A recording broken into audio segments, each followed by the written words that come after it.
Hi squad. நம்ம இன்னைக்கு என்ன படத்தை பற்றி பார்க்க போகிறோம்னா, கடைசி உலகப் போர்.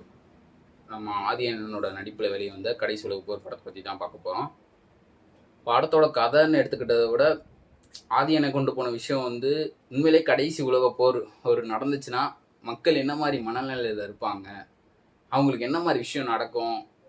அப்போ இந்த ஜாதி சமூகம், இந்த இந்த அரசியல்வாதி, மேல் ஜாதிக்காரன் கீழ் ஜாதிக்காரன், வந்தவன் போனவன் செத்தவன் நமக்கு எதிரியாக இருந்தவன், இவங்கெல்லாம் அங்கே எங்கே இருக்காங்கன்னே தெரியாது. எல்லாம் அந்த அளவுக்கு ஒரு ஒரு ஒரு பவரை இந்த படத்தில் ரொம்ப அழகாக காமிச்சிருக்காரு.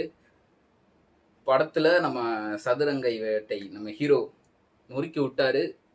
எண்டிங் சீன்லேருந்து அவர் வில்லனா பார்த்தவங்க லாஸ்ட் சீனில் இன்னும் இவர் தான் உண்மையான ஹீரோவா அப்படிங்கிற அளவுக்கு அசந்து போயிருப்பாங்க. அந்த அளவுக்கு அவரோட நடிப்பு நொறுக்கி விட்டுருச்சு. ஹிப்ஹாப் அண்ணனோட படம்னாலே ஏதோ ஒரு கருத்து இருக்கும். எல்லாருமே ஒன்று தான், ஆல் ஆல் பீப்புள் ஈக்குவல் அப்படிங்கிற ஒரு விஷயம் அவர் படத்தில் ஒரு சில விஷயத்தில் அவர் சொல்லிக்கிட்டே இருப்பார். எல்லாரும் ஒன்று தான்டா, யாரும் வேற வேற கிடையாது, எந்த சமூகமும் ஒன்று தான் அப்படிங்கிறதையும் இந்த படத்தில் ரொம்ப அழகாக காமிச்சிருப்பாரு. அவர் படம் பார்க்கணுன்னாலே அதில் ஏதோ ஒரு கருத்து இருக்குது அப்படிங்கிறத நம்ம தெளிவாக புரிஞ்சுக்கலாம். ஏன்னா அந்தளவு தான் படம் எடுப்பார் மனுஷன். பிஜிஎம்மாக இருக்கட்டும், நடிப்பாக இருக்கட்டும், எதுலேயுமே குறை சொல்கிற அளவுக்கு இல்லை. படம் கொண்டு போன விதம் ரொம்ப அழகாக இருந்துச்சு. அடிக்கடி லைட்டாக ஸ்லோவாகிற மாதிரி ஒரு ஃபீல் இருந்தாலும் படம் நொறுக்கி விட்டுருக்கு. ஓவரால் இந்த படத்தை போய் தியேட்டரில் போய் பார்க்கலாம். அந்தளவு ஒர்த்து தான். நீ யார் ஃப்ரீ டயத்தில் யார் இருக்கீங்க அப்படின்னா கண்டிப்பாக போய் பாருங்கள். படம் ரொம்ப நல்லா இருக்குது.